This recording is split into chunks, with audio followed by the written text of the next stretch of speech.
ತುಮಕೂರಿನ ಸರ್ವೋದಯ ಕಾಲೇಜಿನಲ್ಲಿ ನಿಗದಿತ ದಾಖಲಾತಿಗಿಂತಲೂ ಹೆಚ್ಚಿನ ಪ್ರವೇಶ ಪಡೆದಿದ್ದ 50 ಮಕ್ಕಳನ್ನು ಏಕಾಏಕಿ ಬೇರೆ ಕಾಲೇಜಿಗೆ ಸೇರುವಂತೆ ಸೂಚಿಸಿರುವ ಸರ್ವೋದಯ ಶಿಕ್ಷಣ ಸಂಸ್ಥೆಯ ಅವಾಂತರ ಕುರಿತಂತೆ ಪರಿಹಾರೋಪಾಯಗಳನ್ನು ಒದಗಿಸುವ ನಿಟ್ಟಿನಲ್ಲಿ ಕೆಪಿಸಿಸಿ ಉಪಾಧ್ಯಕ್ಷ ಹಾಗೂ ಕೌಶಲ್ಯಾಭಿವೃದ್ಧಿ ನಿಗಮದ ಮಾಜಿ ಅಧ್ಯಕ್ಷ ಮುರಳೀಧರ್ ಹಾಲಪ್ಪ ಪಿಯು ಬೋರ್ಡ್ ಅಧಿಕಾರಿಗಳನ್ನು ಭೇಟಿ ಮಾಡಿ ಮಾತುಕತೆ ನಡೆಸಿದರು.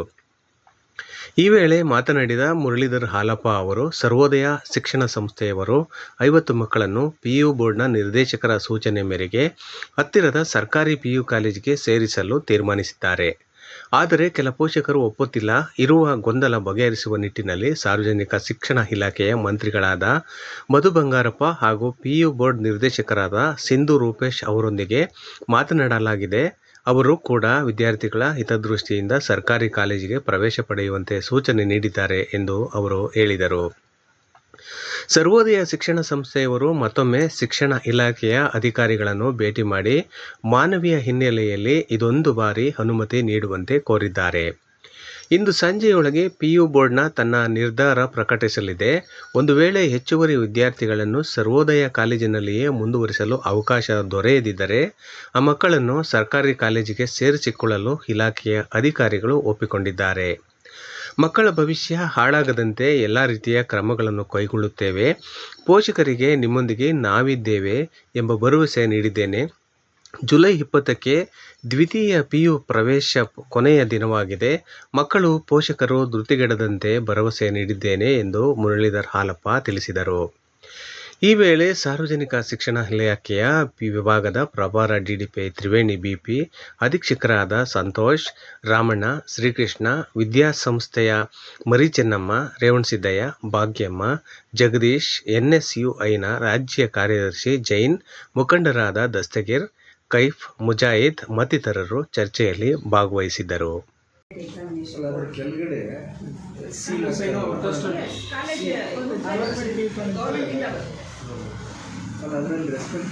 ಕಾಲೇಜ್ದು ರಬ್ಬರ್ ಸ್ಟಾಂಪ್ ಇರಲ್ವಾ?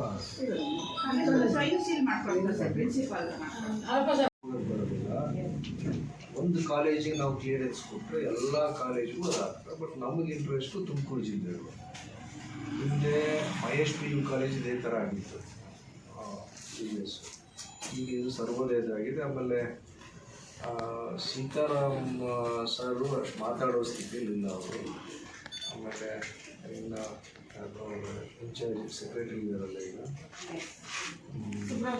ಸ್ಟೂಡೆಂಟ್ಸ್ ರೆಗ್ಯುಲರ್ ಕ್ಲಾಸಿಗೆ ಬಂದರೆ ಅವ್ರದ್ದು ಅಟೆಂಡೆನ್ಸ್ ಅಪ್ಲೋಡ್ ಆಗುತ್ತೆ. ಈಗ ಅಡ್ಮಿಷನ್ ಆಗ್ಬಿಟ್ಟು ಕಾಲೇಜ್ ಮ್ಯಾನೇಜ್ಮೆಂಟ್ ಪ್ರಕಾರ ನಾವು ಮುಂದೆ ಇದಕ್ಕೆ ಅಪ್ರೂವಲ್ ಸಿಗ್ಬೋದು ಅಂತೇಳಿ ಆ ಭರವಸೆ ಇಟ್ಕೊಂಡು ನಾವು ಅಡ್ಮಿಷನ್ ತೊಗೊಂಡಿದ್ದೀವಿ. ಇದನ್ನು ಒಂದು 6 ತಿಂಗಳಿಂದಲೂ ಇಲಾಖೆಯಲ್ಲಿ 1.5 ವರ್ಷದಿಂದಲೂ ಇದನ್ನು ಪ್ರಯತ್ನ ಮಾಡ್ತಲೇ ಇದ್ದೀವಿ. ನಾವು ಫಸ್ಟ್ PUC ಅಡ್ಮಿಷನ್ ಆದಾಗಲಿಂದಲೂ ಅದಕ್ಕೆ ಕ್ಲಿಯರೆನ್ಸ್ ಸಿಗಲಿಲ್ಲ ಅಂತ ಹೇಳಿದರು. ಅದನ್ನು ಸಮಂಜಸ ಅಲ್ಲ ಅಂಥೇಳಿ ಪ್ರಾಥಮಿಕ ಹಾಗೂ ಪ್ರೌಢಶಿಕ್ಷಣ ಇಲಾಖೆ ಸಚಿವರಾದಂಥ ಮಧು ಬಂಗಾರಪ್ಪನವ್ರ ಹತ್ರನೂ ಚರ್ಚೆ ಮಾಡಿದ ಮೇಲೆ ಅವ್ರ ಹತ್ರನೇ ಸಿಂಧು ರೂಪೇಶ್ ಇದು ಇಲಾಖೆ ಆಯುಕ್ತರನ್ನ ಅಲ್ಲಿಗೆ ಕರೆಸಿ ಮಾತಾಡಿದರು. ನಿನ್ನೆ ಮಾತಾಡಿದ ಮೇಲೆ ಅವರು ಒಂದು 2 ಆಪ್ಷನ್ ಕೊಟ್ಟರು. ಒಂದು, ಮಗುನ ಸ್ಟೂಡೆಂಟು ಇಲ್ಲಿ ಗೌರ್ಮೆಂಟ್ ಜೂನಿಯರ್ ಕಾಲೇಜ್ ಹತ್ತಿರದ ಜೂನಿಯರ್ ಕಾಲೇಜಲ್ಲಿ ಅಡ್ಮಿಷನ್ ಮಾಡಿಸೋವಂಥದ್ದು, ಇಲ್ಲೇ ಓದಿಸೋವಂಥದ್ದು. ಅದಕ್ಕೇನು ಫೀಸ್ಗಳಿದ್ದಾವೆ, ಆಮೇಲೆ ಟ್ರಾನ್ಸ್ಫರ್ದು ಚಾರ್ಜಸ್ ಇದ್ದಾವೆ, ಅದನ್ನೆಲ್ಲ ನಾವೇ ಬೇರ್ ಮಾಡ್ತೀವಿ ಅಂತೇಳಿ ಸರ್ವೋದಯ ಕಾಲೇಜಿನವ್ರು ಒಪ್ಕೊಂಡಿದ್ದಾರೆ ಅಂತ ಹೇಳಿದರು. ಅದಕ್ಕೆ ಬದ್ಧವಾಗಿ ಇವತ್ತು ಸರ್ವೋದಯ ಕಾಲೇಜಿನವರು ಇವತ್ತು ಬೆಂಗಳೂರಿಗೆ ಹೋಗಿದ್ದಾರೆ, ಇಲಾಖೆಗೆ ಹೋಗಿದ್ದಾರೆ, PU ಬೋರ್ಡ್ಗೆ ಹೋಗಿದ್ದಾರೆ.